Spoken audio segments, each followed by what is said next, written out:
We have been told we are not good enough. You're a lion, but you've been told you're a sheep. And you don't reach your fullest potential, which validates the fact that you think you're a sheep. You don't achieve much in life. You deserve to be here, but you're here. And you learn to live like a zombie. But there are insecurities within our mind, such as confidence or manifestation that could happen. So because our worst enemy is within us, it is almost impossible to break out of it on our own.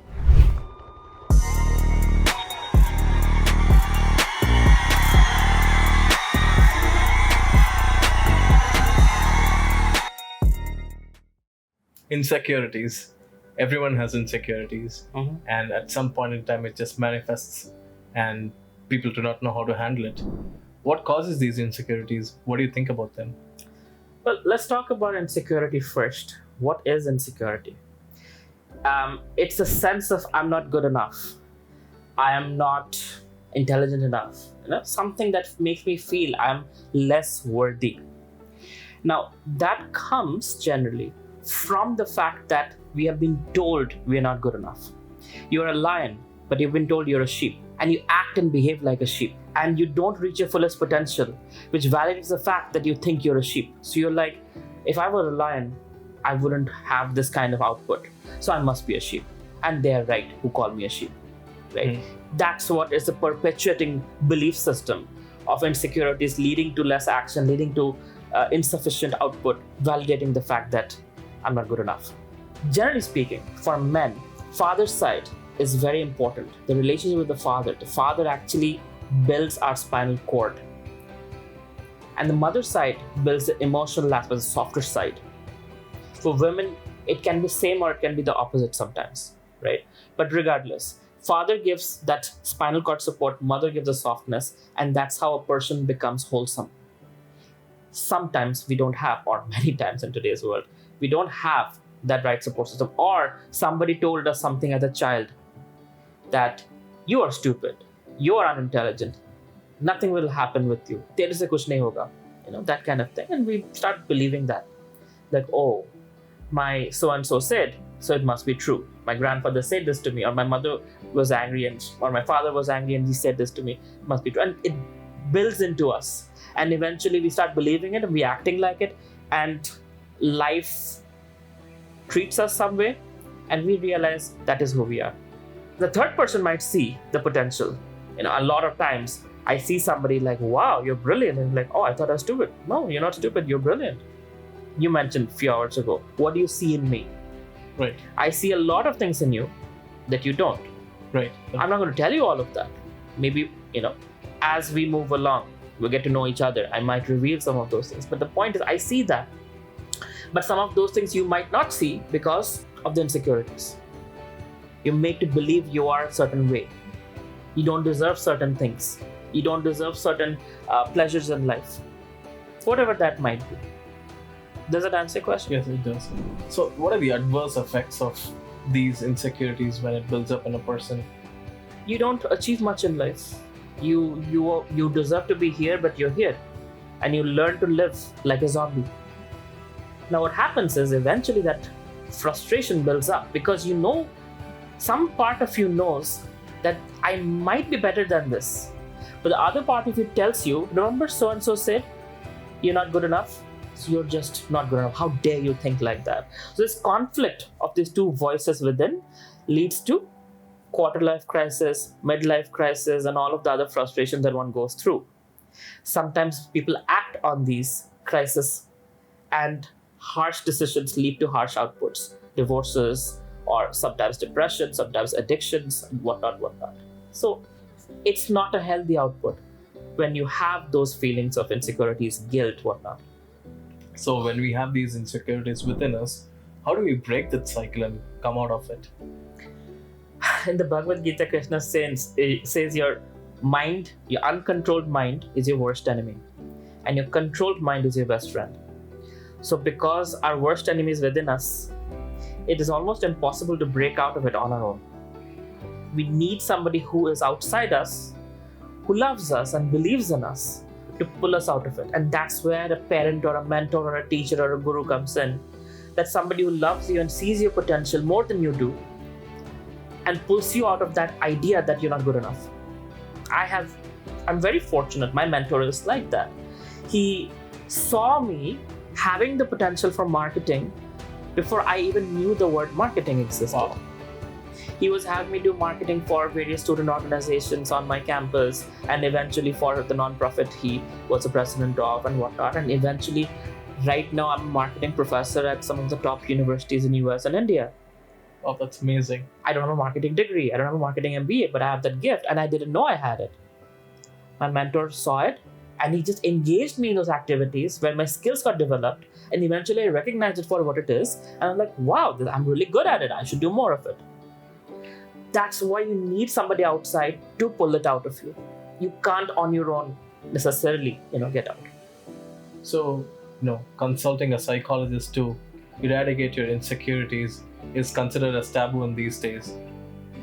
Is it the right approach, or are there any better approaches apart from that?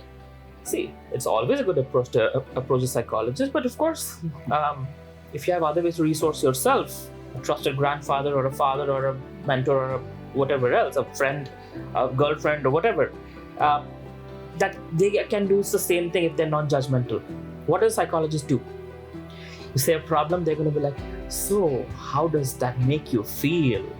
Why do you think that is important? And how does that make you feel? They're just going to ask you leading questions, leading you to understand where the root of the problem is. Now, if somebody else could do it for you, go for it. If you don't have someone like that, go to a psychologist. Nothing wrong with it. It doesn't make you crazy. It just makes you actually more sane and brave. Wow. That you come in contact with knowing yourself, and you're investing in knowing yourself so you can be a better version of yourself. Great. Yes.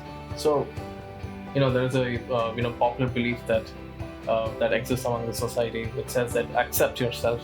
So the self-acceptance, does it turn into ignorance at one point? So let us say, I'm dark in complexion, and I've accepted myself that I'm dark in complexion. And when someone points it out, I was like, hey, I am this way. Or let us say I'm, a really huge person, for example, if you take me, and people tell me that, hey, you're really huge, your health is at risk and whatnot. And let us say I say that, hey, this is what I am, this is how I'm built.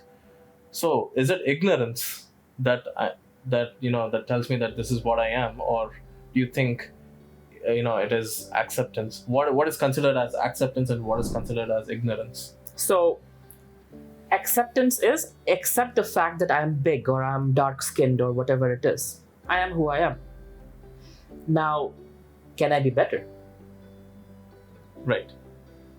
It's not better because they're saying something, or I want to prove it to somebody, or I want to show off to someone.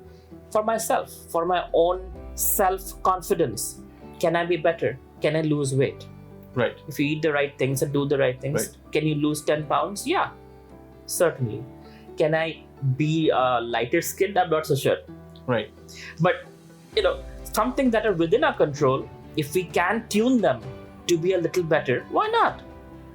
But that doesn't mean you don't accept yourself. Just because I go to the gym doesn't mean I accept the fact that I am who I am. I accept myself, but I want to be better. Right. Both can go simultaneously. So, a lot of times, yes. I'll just pause you for a second. A lot of times I see the self-acceptance becomes an excuse for lethargy. Yes. Where I accept myself, I'm not going to change. I sleep 13 hours a day, and that's who I am, and that's okay. Sure. But then don't complain about not having money, not having a job, not having this and not having that. If you're sleeping 13 hours a day, please don't expect the same things that somebody else who's working 13 hours a day would have. Yes, that is correct. It's a choice you're making. Right? But I will not I will not improve myself. At the same time, I want that everything that everybody has who are hardworking and whatnot. Fooling yourself. Right. So that's a beautiful point that you have stated, that whatever is within our control, we should work towards it to make ourselves better. Mm-hmm. So that's true in one case. Let us consider the other case where, complexity of your skin, or probably you're physically disabled, and that's causing insecurities. How could one tackle those issues? See, in any decision making, You should focus on what you can control, what you cannot control. If there's a physical disability, okay, fine, there are prosthetics and whatnot, and you did your best to make yourself as able as possible, fine, within your limits and means that you can afford. And there are some things you cannot change. You accept the fact that here is what I've done my 100% within my ability to be the best version of myself. And within that, am I using my 24 hours in a day in the fullest possible potential? If yes, congratulations. If not, try a little harder. That is correct.